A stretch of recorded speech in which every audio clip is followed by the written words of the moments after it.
Presiden Amerika Serikat Joe Biden telah menawarkan usulan gencatan senjata Gaza baru dengan imbalan pembebasan sandera. Ia pun menyerukan kepada Hamas dan Israel untuk menyetujui tawaran baru tersebut dengan mengatakan bahwa itu adalah cara terbaik untuk mengakhiri perang. Tribuners, berikut sejumlah fakta-fakta yang berhasil kami rangkum. Pembicaraan yang dimediasi oleh Mesir, Qatar, dan pihak-pihak lain untuk mengatur gencatan senjata antara Israel dan Hamas berulang kali macet. Kedua belah pihak masih saling menyalahkan satu sama lain atas kurangnya kemajuan.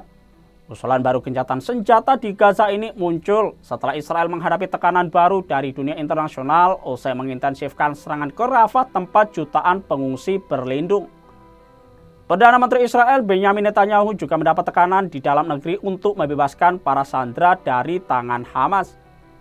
Dalam pidatonya pada Jumat 31 Mei, Biden menawarkan gencatan senjata permanen kepada Israel dan Hamas.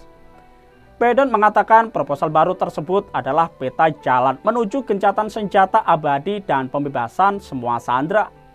Adapun isi proposal gencatan senjata usulan Biden ini berisikan 3 fase kesepakatan.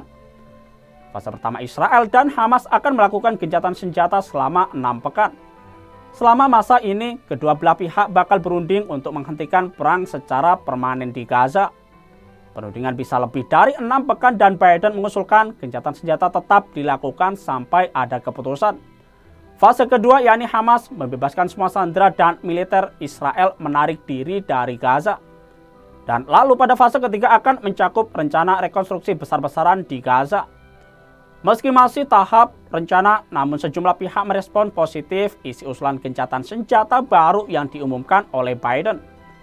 Seperti Sekjen PBB Antonio Guterres yang mendukung penuh rencana ini. Ia berharap perkembangan terakhir ini akan mengarah pada kesepakatan oleh para pihak untuk tercapainya perdamaian yang langgeng. Hal senada juga dilontarkan Menteri Luar Negeri Jerman Annalena Baerbock yang mengatakan usulan Israel memberikan secercah harapan dari kebuntuan perang di jalur Gaza. Usulan Biden soal gencatan senjata kepada Israel dan Hamas direspons berbeda oleh kedua belah pihak. Netanyahu pada Sabtu 1 Juni mengatakan bahwa gencatan senjata permanen antara negaranya dengan Palestina di Gaza tidak akan terjadi sampai kemampuan militer dan pemerintahan Hamas hancur lebur.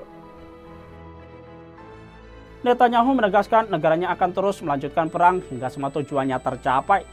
Ia menegaskan kembali posisinya dengan menyatakan kondisi Israel mengakhiri perang tidak berubah.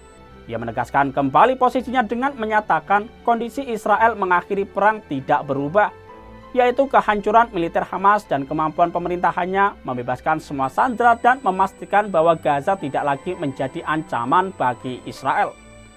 Hamas di lain sisi menyatakan pihaknya memandang positif pada proposal yang diajukan oleh Joe Biden.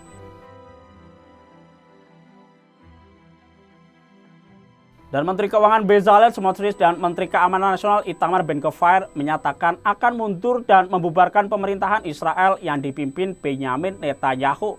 Ancaman itu terjadi jika Netanyahu menerima peta jalan baru gencatan senjata permanen yang ditawarkan Presiden Amerika Serikat Joe Biden. Keduanya secara eksplisit menolak gencatan senjata segera seperti yang ditawarkan oleh Biden. Ben-Gvir menilai tawaran Biden tersebut sebagai tindakan sembrono dan kemenangan bagi terorisme yang dianggapnya membahayakan keamanan Israel. Sementara Smotrich mengungkapkan telah menjelaskan kepada Netanyahu tidak akan menjadi bagian dari pemerintahan jika mengakhiri perang tanpa menghancurkan Hamas dan mengembalikan semua sandera. Dan nyatanya pasukan Israel terus menyerang Rafah di Gaza dengan tank dan artileri. Serangan ini dilakukan beberapa jam setelah Presiden Amerika Serikat Joe Biden mengatakan Israel menawarkan peta jalan baru menuju gencatan senjata penuh. Dilansir dari AFP, pada Minggu 2 Juni tak lama setelah pengumuman Biden, Perdana Menteri Israel Benyamin Netanyahu menegaskan negaranya akan melanjutkan perang sampai tuntas. Terkait serangan pada Sabtu ini, penduduk Rafah mengaku melihat tank Israel menyerang wilayah Tel Al-Sultan di Rafah bagian barat. Beberapa saksi mata lain menyaksikan Israel menembaki wilayah timur dan tengah Rafah. Bahkan beberapa sniper Israel terlihat di gedung tinggi mengawasi seluruh area Tel Al-Sultan. Ini membuat situasi sangat berbahaya. Selain Rafah, laporan jurnalis AFP militer IDF pada Sabtu ini turut menyerang Gaza City di utara.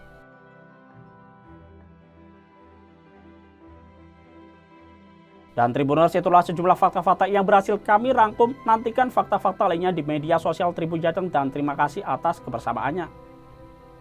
Jangan lupa follow, like, dan subscribe sosial media Tribun Jateng.